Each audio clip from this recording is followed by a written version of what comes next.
Hey, what's going on, everybody? And we are here back again for another episode of Go-To Discussions. As always, I'm Noah. I'm Gage.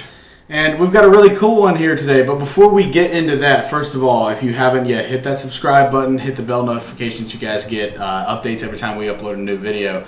But we got a really cool topic today, but we've also got a very special guest joining us today to talk about our topic. Cyrus, say what's up. What's up, guys? Here to talk about some intriguing things of the other side. So what we're going to be talking about today is demons, or more so, what are demons? You know, what's our take on them? You know, the whole shebang. Gage, you got anything to say about demons? Well, I got one thing. Demons, and depending on the culture, demons can be portrayed in many ways, in different ways. There's you got the religious kind of demons where they're angels that have fallen from heaven and went to hell, and now they rule the other side. You got different cultures that believe that they're more like an energy kind of based, where there's like higher negative energies, so that's like the demons. And you got other cultures who believe other things. So like the term demon gets kind of thrown around into this big group of one gigantic, different varieties of things, but like depending on what you believe in and what you read, like when you hear demon, you might think of this, but you might think of this. Right. I think there's a lot of different ways that you can interpret the word demon.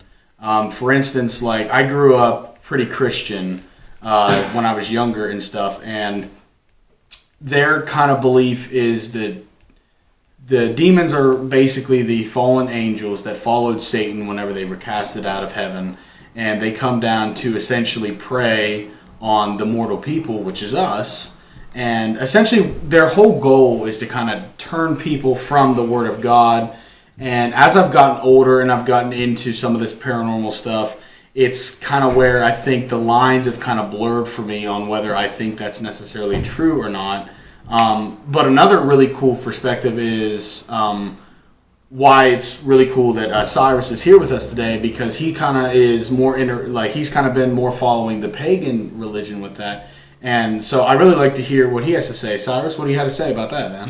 Well, you know, growing up, I also was in the Christian faith, where it basically covered just your typical angels falling and going to hell, and that was your basic demon. And there was not really any such thing about ghosts. It was more so just demons in general. Everything was evil. Everything was demons.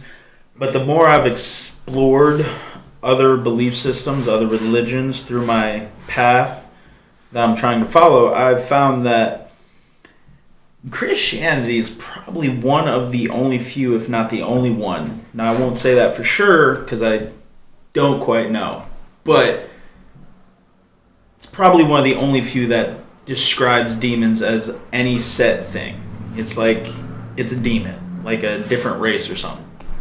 Whereas most religions, most of your demons, your evil things are spirits. Whereas, for example, in Nordic paganism, one of your demons, if you'd want, would be like a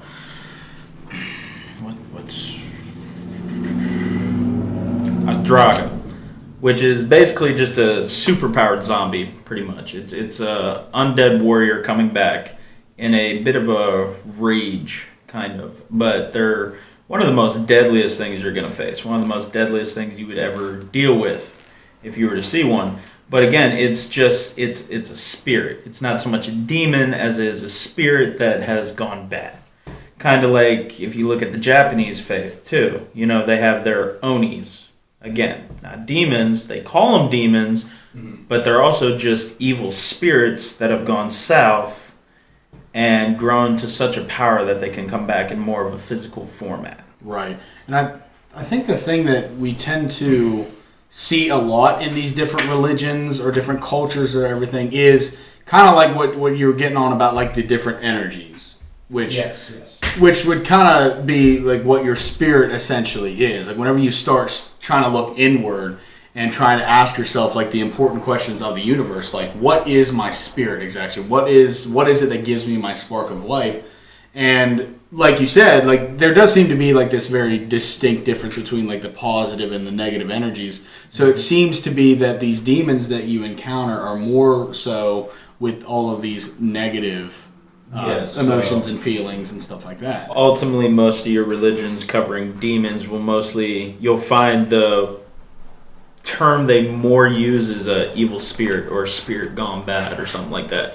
Family members that have come back from an angry death or want revenge or unfinished business, and they'll take the form of something or even take someone where you'll get your possession, if you want to call it, and they'll attempt to get what they want through a physical format, whether it's revenge, whether it's to fulfill an angry lust that they had of just being dishonorably killed out of a pointless debate and they're angry about it, so they come back. Stuff like that. Normally they'll have a goal that they're looking for in order to be able to move on, move past that. See, and that's, for me, I'm non-religious.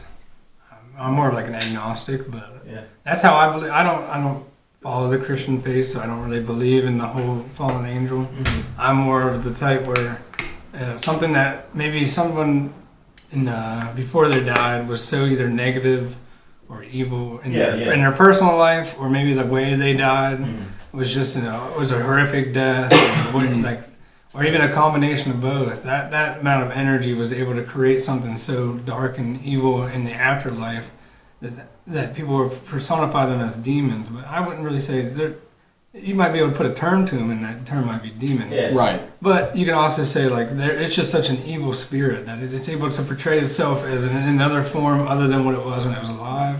It's able to move stuff in ways that other spirits aren't able to. Right. And you'll see a lot of movies about that too. Like most of your movies involving demons or stuff, it's really just evil spirit that possessed something else. I mean, if you look at Chucky or any of those horror movies that people love, it's some dude that did something so horrific, so terrible, that a evil presence on the other side granted him the ability to come back in a different format, a different form, a different, whether a doll or a person or anything like that. Right. And I would say, I actually do agree. Now that I'm older and I've kind of gotten more into the paranormal and looking at all of these other different beliefs when it comes to all the different religions and cultures in the world, that's where I actually agree a lot more now with what you're saying, because I don't actually believe that any of the demonic entities that we encounter on these investigations are actually the fallen angels of heaven and stuff like that, or what the Christian belief would tell you.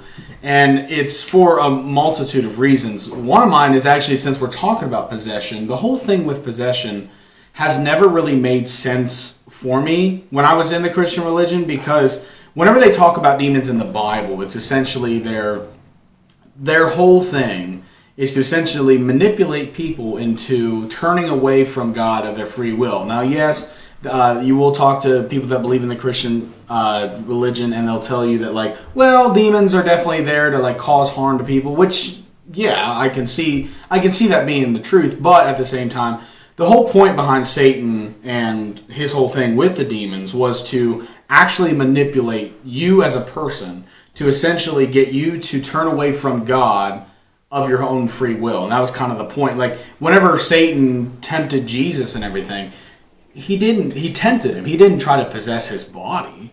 So the thing is, why would something, if it's trying to manipulate you and turn you away from the religion, why would it try to possess you? But if you're looking at it from what you're kind of saying, like these energies or these evil spirits that were essentially manifested out of all these traumatic events that happened, like all the murders and suicides and basically all these really super negative emotions that are happening in these places, that they sort of manifest in their own sort of way to create this spirit that was never a person. I feel like that is where they would actually want to possess your body, because that's the one thing they've never had. They never had a chance to be human and feel anything other than these negative emotions such as hate, fear, anger, like all these different things. So I think that's where they'd be more inclined to try and possess you rather than typical. And you don't really see a whole lot in terms of possessions, really. You'll see a lot of stories about Bigfoot or seeing a Wendigo or something, but you'll never be able to find them because they're out in the woods. They're out in places that nobody wants to go. Mm-hmm. They're in places that make sense. You'll see a kid do a story about, oh, I seen a Wendigo, and you'll hear screaming out in the woods. Makes sense. I mean, you're not going to go explore it. I don't really see too many videos or TikToks or anything like that where you're seeing a kid flying in the air, crawling on the ceiling, trying to eat somebody, right? Or your typical demonic possession. You'll see plenty of videos where kids will explore these haunted houses and they'll play with something they shouldn't. And they're like, if anybody's here, take over me, ha ha ha. And then they'll start acting weird after that. But it's when you're messing with spirits, when you're messing with ghosts, that you see stuff like that. I think typically, too, it is just kind of like over-dramatized when it comes to that kind of thing. Like you were pointing out with the movies and stuff. Like, when it comes to these, like, demonic possessions, if you want to call them that, they do kind of get over-dramatized. Because, like you said, you'll see people, like, flying all over the place and all that kind of stuff. And that kind of stuff just doesn't happen when it comes to actual demonic possessions. Yeah. Let's talk about the idea where these demonic entities can take on the forms of other entities. So, for instance, a good example is like something that's evil or more negative can take on the persona of a little child to be able to draw somebody in to want to become more welcomed into itself. The idea of that's pretty interesting. Like these entities have enough intelligence to understand that us as humans will kind of move towards children and need more than we would if it was like a male or an adult female or male. So they're going to take these identities of children and play a weakness card in order for us as the people they're trying to manipulate to come into where they need to be. Right. And it could be like, for instance, like there's a building and you hear children screaming for help inside. It's natural instinct to want to go in there to help that child. So now you're in the house or you're in the building or whatever area that you're in, and now that it's easier for that negative, darker energy to kind of pick you apart depending on what they need to do. Right, and it's interesting that you bring that up too, because like not only with these cases of these with these evil spirits that are essentially trying to manipulate you, like you're saying, they kind of take a form of something almost innocent. It's always innocency, because they do kind of want to make you feel safe, make you feel open to going into those places. But along with the intelligence, it's like not only are they intelligent enough to essentially want to present themselves as something innocent for you, but they also are able to pick apart you as the person. It's almost like they have the ability to look inside your mind. And this kind of gets into the idea of, is that just a spiritual power that we don't necessarily possess in our current state? Like you kind of get into the idea of like, how do psychic mediums do the things that they do? Or like fortune telling. Like, how do they do that? Is that actually like more of a spiritual ability that we haven't quite unlocked yet? Well, that might go back to one of your phrases that a lot of people use. The eyes are the window to the soul. And when you say that, it makes you think that these spirits that are personally targeting you, they're finding things to target you specifically with. Like, if a guy goes into a haunted house, he's probably going to have his guard up. Like, I'm prepared for this guy. And then you see a kid, like you said, it's going to lower your guard. Like, oh, it's a kid. That can't hurt me. Right. And then other things that it might use, like names or stuff to personally target you, it's simply that it possibly can see into your soul, your spirit, your energy, and make a connection there. Because most of your thoughts, your memories, all that is going to link back to your spiritual self. Because when you die, your spirit moves on with all that, memories and all.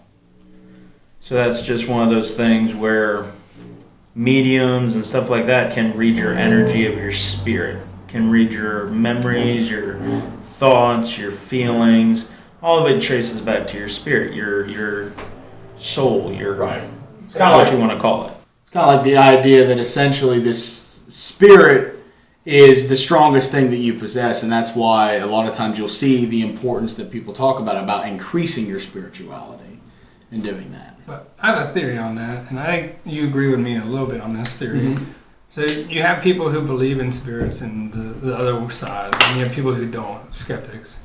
I'm under the understanding that my theory, kind of like if you believe, and like depending on how the amount much you believe is the amount of information that the spirit is able to get from you, because you're kind of more open to that sense of world. Right. So the spirit's able to more pick apart personal pieces of you, which also means that like a psychic medium would be able to pick more pieces of you.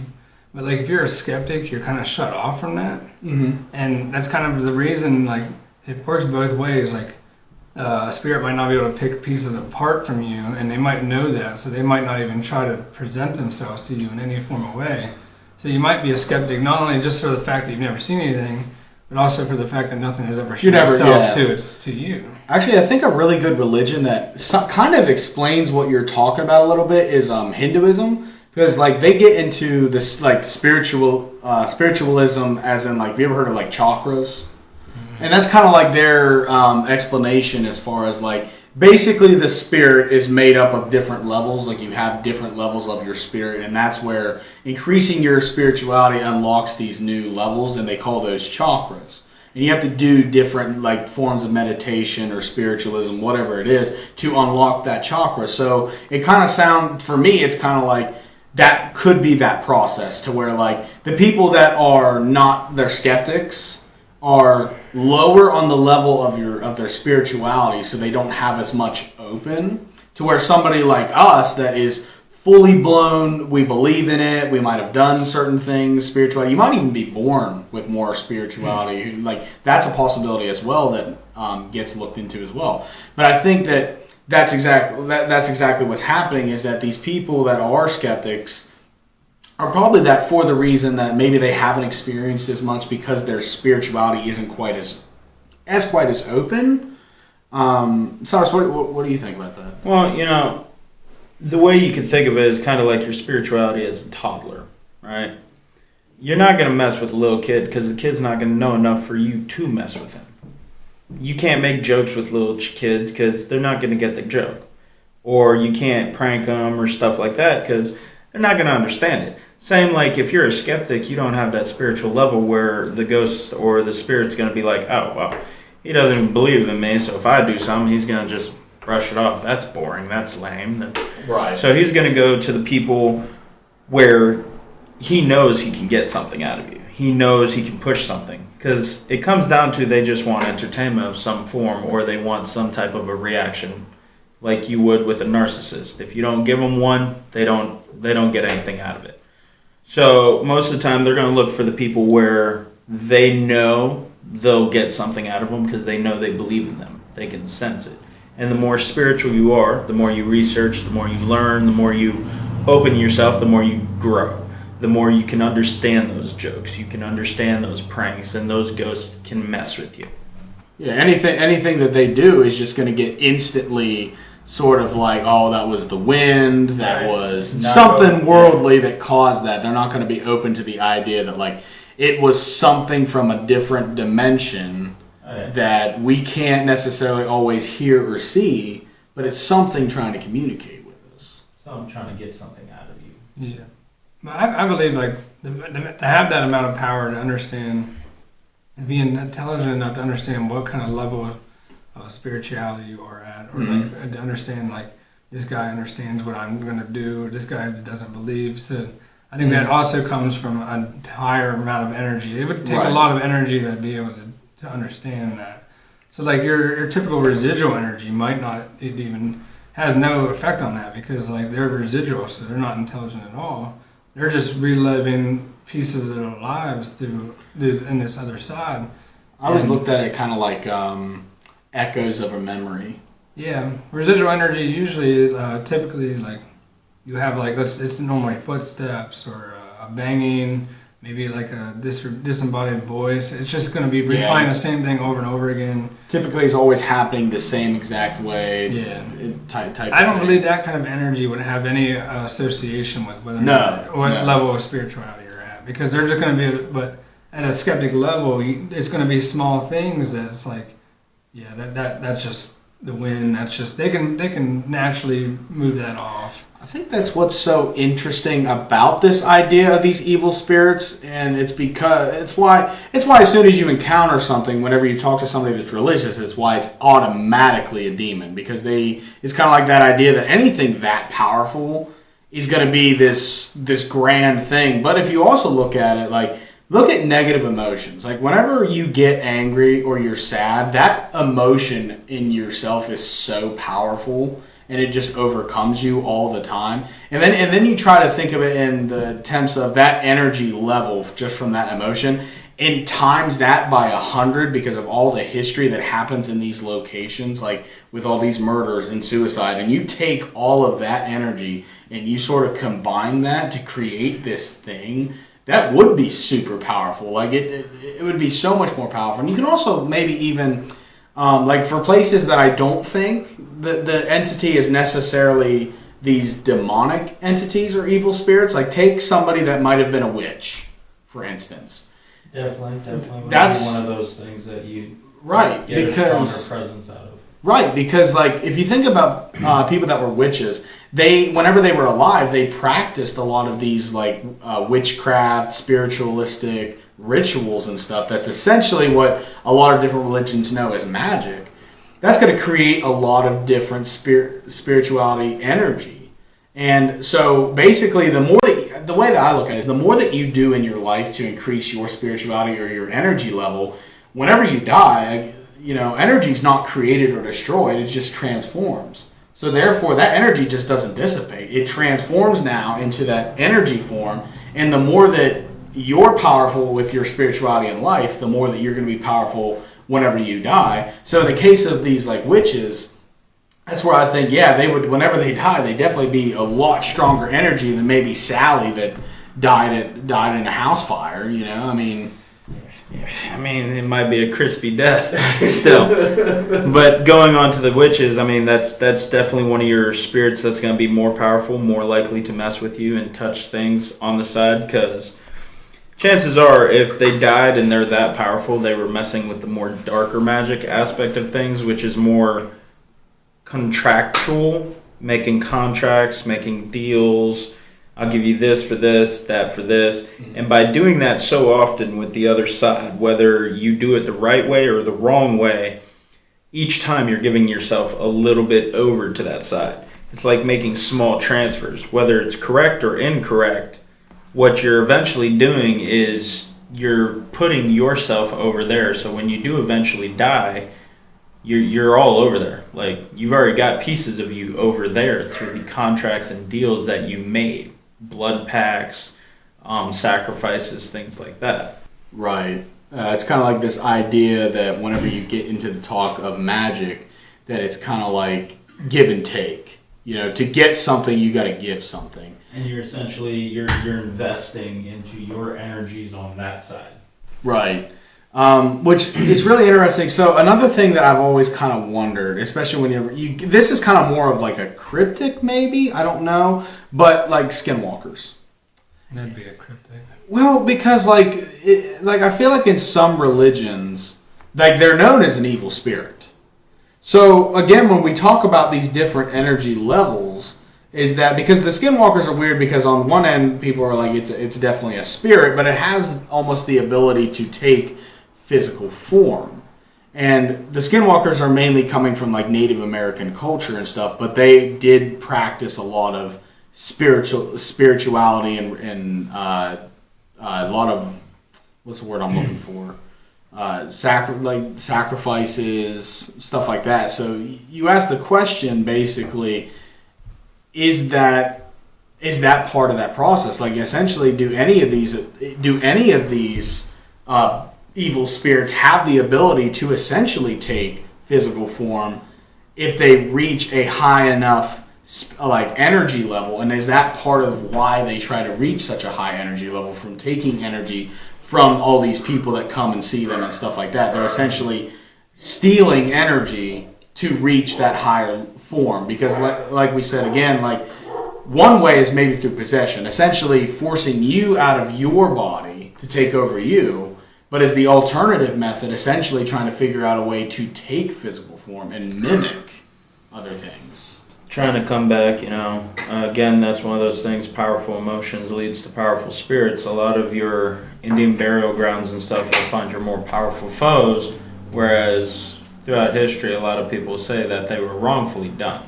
Right. That we came over here, we stole their land, just kind of forced them out, which would invoke a powerful emotion to want to defend what home you have, defend your families, defend your children. So in dying with that powerful emotion of, I want to protect those I love, and you'd have large massacres. Like, they would just go through their villages and kill them all. They'd spare no one. So you've got a whole village. You've got that powerful emotion of fear and desperateness multiplied by like 100. And you've got them all in the same ground. Right. That's more than enough energy to bring something like possibly a skinwalker, because a skinwalker, nobody actually knows what it looks like. You're not supposed to know what it looks like because it doesn't actually have a physical form. It can change according to what it needs to lure you in. Back to like what you said, being a little kid to bring someone in. Being a dog, because you see a lot of cases like that. Where skinwalkers will essentially change their form to something like a dog. And that's another thing that is interesting about this, because the thing that I've noticed that seems to always be a common factor with these locations that have these really evil, negative spirits that I don't believe are human, they always seem to be somewhat connected to the Native Americans. There was some sort of Native American, like whether it was burial caves, burial grounds, just land that they possessed and stuff like that. Again, back to this idea that they had such negative emotions when it came to that if there's anywhere that's going to manifest something of that evil on this land, it's probably going to be it. Factor that in with the fact that they were very spiritualistic. Everything that they did had something to do with herbs and seeing the other side and taking things that would enlighten them through a type of high. Think about how many times they talk about how the Native Americans cursed their land because it was sacred.